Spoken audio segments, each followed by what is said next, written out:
Hello, this is Dr. Christian Lehman. Welcome back to reading the Victorian novel, Charles Dickens's David Copperfield.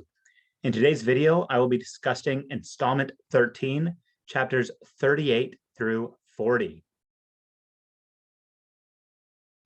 The topics that I'm going to go over today are the chapter titles, Stenography, Orientalism, 3 models of male seduction, and then turn to Heep pretty forcefully with his biography at charity schools and his peach. And then I'll end with the illustrations. So the chapter titles are A Dissolution of Partnership, Wickfield and Heep, and The Wanderer. 38 and 39 kind of go together. In A Dissolution of Partnership, what we cover is the revelation to Spenlow that David and Dora are engaged, followed by Spenlow's demise. He just dies. That's the dissolution of the partnership. Then we turn to Wickfield and Heep, where we have further expansion on Heep's malevolent influence on Wickfield. And we conclude by switching angles, and Peggotty returns. Peggotty is the Wanderer. I want to begin with David's exploration or learning of stenography. So in the previous installment, he said he would, right? And so I want to explain what stenography or shorthand or brachiology is. It's a mode of writing symbols for words. Largely, you cut out vowels and you create consonant clusters, and it lets you write at the same speed at which somebody speaks. So the best known example is Gurney's shorthand. On this illustration right here, on Dickens's own letterhead, the Tavistock House letterhead, we have an instance of the Tavistock letter, which was recently deciphered by the Dickens Code. And also last year, maybe the year before, Hugo Bowles wrote a really fascinating book called Dickens and the Stenographic Mind, where he analyzed the influence of Dickens himself, having learned to be a stenographic reporter, a courtroom reporter, on his later fiction. And here in the quotation provided, we have Copperfield describe what it's like to try to learn this. I bought an approved scheme of the noble art and mystery of stenography, which cost me 10 and 6pence, and plunged into a sea of perplexity that brought me, in a few weeks, to a confines of distraction. The changes that were rung upon dots, which in such a position meant such a thing, and in such another position, something else entirely different. The wonderful vagaries that were played by circles, the unaccountable consequences that resulted from marks like flies' legs, the tremendous effects of a curve in a wrong place, not only troubled my waking hours, but reappeared before me in my sleep. So a lot of this is some of that strong autobiographical material, the sorts of which we also saw in the moment when young Copperfield went to work at the bottling factory and Dickens went to work at the blacking factory. We transition, though, from this learning to really strong Orientalism. So a reminder of Orientalism. This is a term coined by Edward Said in his literary critical book called Orientalism, which was largely about how British fiction creates an other of spaces to the east of Britain. And we have 2 moments here. We have one of Egyptian hieroglyphics and the other of Chinese writing. So in this first quote, when I had groped my way blindly through these difficulties and had mastered the alphabet, which was an Egyptian temple in itself, there then appeared a procession of new horrors called arbitrary characters, the most despotic characters I have ever known, who insisted, for instance, that a thing like the beginning of a cobweb meant expectation, and that a pen and ink skyrocket stood for disadvantageous. So in this moment, what Dickens is doing is he's saying, oh, I'm creating kind of pictures that I don't really understand, but he creates it to the recently interpreted hieroglyphs on Egyptian temples. So he's saying this is largely a thing that most British people do not know, right? Many people knew hieroglyphics in the past, like Egyptian society did know it, but he's referring to it as this kind of recondite knowledge, but it's a knowledge that the British Empire has conquered. So in this case, it fits in with our conversation of zoos, dictionaries, and encyclopedias. And museums. The next quotation transfers this to a similar orientalizing or othering of language to Chinese inscriptions. Again, many people speak and read Chinese, but David is going to say, oh, it's completely indecipherable. We don't know it. So in this case, we're saying that the other cannot be read in the same way that this new British system cannot be read. But as to reading them after I had got them, I might as well have copied the Chinese inscriptions of an immense collection of tea chests, or the golden characters on all the great red and green bottles in the chemist's shop. This slight mention of the tea chests also activates images and ideas of the empire. So again, with the Egyptian, we have Egyptomania, which we've talked about in the past, of British tourism to Egypt, and also resource extraction in terms of antiquities. And then with the second quotation, we have the mercantilism of transferring tea, importing tea. The strongest example of this Orientalist tactic, though, so in the first example, we were using language with it. Now we use Orientalism to demonize and dehumanize Mrs. Heep. So what's happening here in the context is Uriah has set his mom to watch over David and Agnes whenever they're interacting. And she always is knitting in their presence. What the knitting was, I don't know, not being learned in that art, but it looked like a net. And as she worked away with those Chinese chopsticks of knitting needles, she showed in the firelight an ill-looking enchantress, balked as yet by the radiant goodness opposite, but getting ready for a cast of her net by and by. So here what we have is David others Mrs. Heep and says that it's not knitting needles she's wielding, but rather Chinese chopsticks. And that activates this further metaphor of her looking like an ill-looking enchantress, right? So she's a villain and she's getting ready to cast a net maybe over them. These examples of the Orientalism in David Copperfield have been covered by Kai Lee in her Dickens Studies annual article, Dickens in China, Contextual Interchanges in Cultural Globalization. All right, we're now going to move pretty heavily to Heep, because he's the core of installment 13. And he says that he's going to be raised at a charity school. And so I want to bring back a quotation from much earlier in chapter 7 around Mr. Mell, where Steerforth had accused Mell of having been educated in a certain practice that Creakle thinks is unacceptable. "I apprehend, if you come to that," said Mr. Creakle, with his veins swelling again, bigger than ever, "that you've been in a wrong position altogether and mistook this for a charity school. Mr. Mell will part, if you please, the sooner the better." So again, charity schools were schools that are provided by private subscription to educate the poor of London. They are different from subscription schools or tuition schools, which is what David is at Salem House. And so we have a hierarchy of class in education that's present here.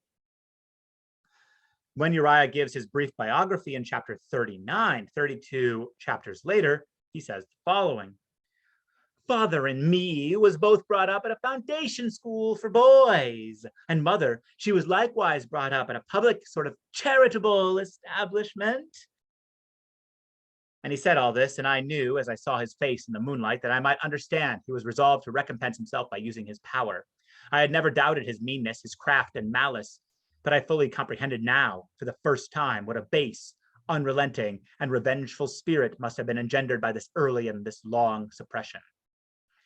So throughout this novel, right, we're setting up Uriah Heep as the doppelganger, the double of David. And now we have a point at which they differ, which is in their moments of education. And so David is going to set himself up as superior because of the way in which he was educated, albeit very briefly at Salem House. And so we have that class divide that we've been looking at throughout with regard to David's sense of superiority. So I want to now turn to a question that I find fascinating, which is Miss Murdstone. And what I want to propose is that Miss Murdstone, although her reasons for it might be revengeful against David, are nevertheless in an effort to save Dora. She recognizes that a marriage between David and Dora will not be a marriage of success. Miss Murdstone is one of the most interesting characters in Copperfield because she knows what her brother has done. She knows that her brother is largely responsible for the death of Clara, and she knows that he's about to do it again. But as a single woman, she has attached herself to her brother and needs to succeed. And so I think in giving these letters to Spenlow, yes, you have her enacting revenge on David, but what you also have is her effort to make sure that David doesn't replicate the problems of Murdstone. This connects to the previous video's discussion of whether David was becoming Murdstone. So she says, since I am to confine myself to facts, I will state them as dryly as I can. Perhaps that will be considered an acceptable course of proceeding. I have already said, sir, that I have had my suspicions of Miss Spenlow in reference to David Copperfield for some time. I have frequently endeavored to find decisive corroboration for these suspicions, but without effect. I have therefore forborne to mention them to Miss Spenlow's father, looking severely at him, knowing how little disposition there usually is in such cases to acknowledge the conscientious discharge of duty. Mr. Spenlow seemed quite cowed by the gentlemanly sternness of Miss Murdstone's manner, and deprecated her severity with a conciliatory little wave of his hand. So in that first paragraph, what we have is Miss Murdstone's kind of assertion that she's been on the lookout for Miss Spenlow. She seems to word it in such a way that she's kind of aggressive or even looking to attack Miss Spenlow, Dora. But I think underneath that is a sense of wanting to protect. Later, David will actually compare her to a dragon. If you remember, dragons are protective in a lot of ways. Yes, they're typically greedy and monstrous, but also they have their own interests. The other thing that's so fascinating here is the way in which we alternatively gender Miss Murdstone. Because yes, she's a female, Miss Murdstone, but we learn she has a gentlemanly sternness. So the gender gets complicated. At the same time, Mr. Spenlow is cowed. That is, so to be cowed is to be like a cow, moving at the sound of a sharp, moving when one is startled, back into the herd and moving with the herd. And so he backs up as a result. So we kind of animalize Mr. Spenlow in response to Miss Murdstone reacting in a gentlemanly way. So a lot of issues about gender are really activated here at the same time that I think we see Miss Murdstone perhaps trying to protect Dora, even though her reasons for protecting, she might not even think are protection. Okay, now you're looking at a chart, and this is perhaps quite confusing, so I'll try to work through it systematically. What I've presented here is the way in which we have three plot lines that are incredibly similar. We have a location that belongs to a man. We have a man that comes into that location who seduces the woman that's there, and then we have a responsive society. So the first example that I'll look at is Peggotty's boat. David brings Steerforth into that place. Steerforth seduces Emily away from the approved engagement of Emily and Ham. Then what should we feel? Well, we should have some Byronic disgust towards Steerforth, recognizing him as a seducer, but the society in the novel is blaming Emily. Then we have David. David enters Spenlow's house. David seduces Dora, and the way we're supposed to read it is as romantic obsession. Remember, David is writing this novel, this memoir. The third example that we have, all happening simultaneously, takes place at Wickfields. In Wickfields, Uriah Heep has established himself. And rather than seducing Agnes, what he's doing is manipulating Wickfield to try to become the husband of Agnes. And the way we're supposed to receive that is icky obsession. And that's what we now will trace through the next few slides. Heep's strategy to get Agnes is to abuse Wickfield's alcoholism. And a lot of these passages are difficult for David to write, and they're also very difficult, I think, for us to read. So Uriah Heep has just said, oh, let's propose a toast. The way in which you propose a toast is you take a drink at every proposal. And at first, they're just going to take a couple, but then this activates Wickfield's alcoholism, and we come to this.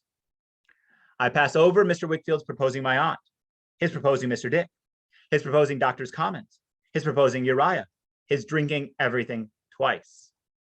His consciousness of his own weakness, the ineffectual effort that he made against it, the struggle between his shame and Uriah's deportment and his desire to conciliate him, the manifest exultation with which Uriah twisted and turned and held him up before me, it made me sick at heart to see, and my hand recoils from writing it.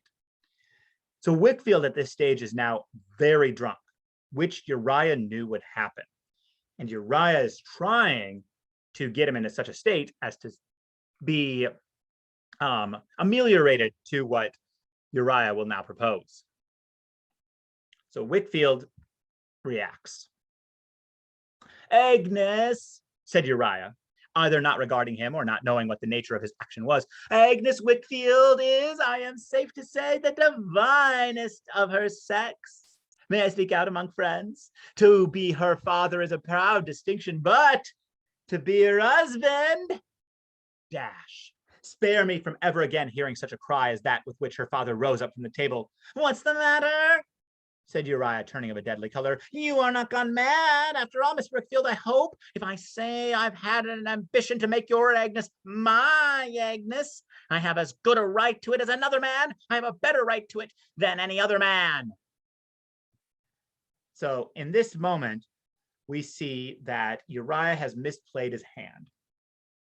He has thought that Wickfield was so much in his control that if he were to propose Agnes be his husband, Wickfield would toast to that. But Wickfield still has some resistance to Uriah's manipulation, machination. Heep, the next day, comes to Copperfield as Copperfield is leaving with one of the grossest passages in the novel. Copperfield, said he in a croaking whisper as he hung by the iron of the roof, I thought you'd be glad to hear before you went off that there are no squares broke between us. I've been into his room already and we've made it all smooth. Why, though I'm humble, I'm useful to him, and you know, and he understands his interest when he isn't in liquor. What an agreeable man he is after all, Master Copperfield. I obliged myself to say that I was glad he had made his apology. Oh, to be sure, said Uriah. When a person's humble, you know, what's an apology? So easy, I say, I suppose. With a jerk. You sometimes have plucked a pear before it was ripe, Master Copperfield? I suppose I have, I replied. I did that last night, said Uriah, but it'll ripen itself. It only wants attending to. I can wait. Profuse in his farewells, he got down again as the coachman got up. For anything I know, he was eating something to keep the raw morning air out, but he made motions with his mouth as if the pear were all ripe already, and he were smacking his lips over it.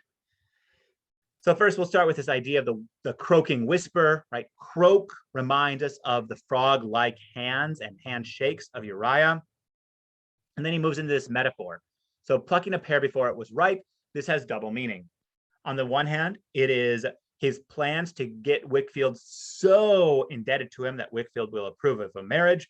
But on the other hand, it does refer to Agnes herself, the kind of devouring of her that Uriah is waiting to do.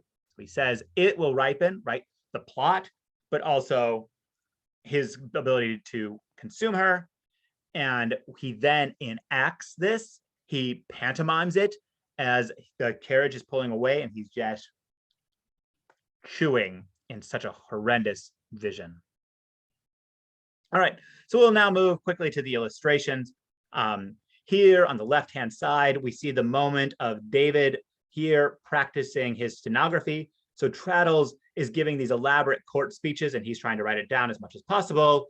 Betsy watches and Mr. Dick watches. However, other people also watch. In this upper left-hand corner, we have a statue, a bust of Demosthenes, the famous Greek orator, and next to him is Cicero. Then we also have this fairy looking down. And so we have kind of this idea of classical oratory, but also the fantastical looking at these events that are happening. But pay attention to all the cages and this idea of entrapment that's also present. The other thing that happens is a chapter that I didn't cover, The Wanderer, chapter 40, where Peggotty comes back. And that's what we have here in the right-hand side illustration. So through the window, Martha is looking on. Notice how brightly she's lit, almost a kind of innocence and knowledge that the others don't have access to, especially Peggotty. And behind is a lot of kind of commentary on Fizz's part. So this illustration is a steam schedule. And so it's all about like steam train timetables, so about travel. And then we have the world map. And above it is this clock, which kind of implies a countdown, right? Time is limited as we continue to move forward toward installment 14. At installment 14, we'll only have 6 more months to go, and we need to see how all of this wraps up. And we'll see you next time for installment 14.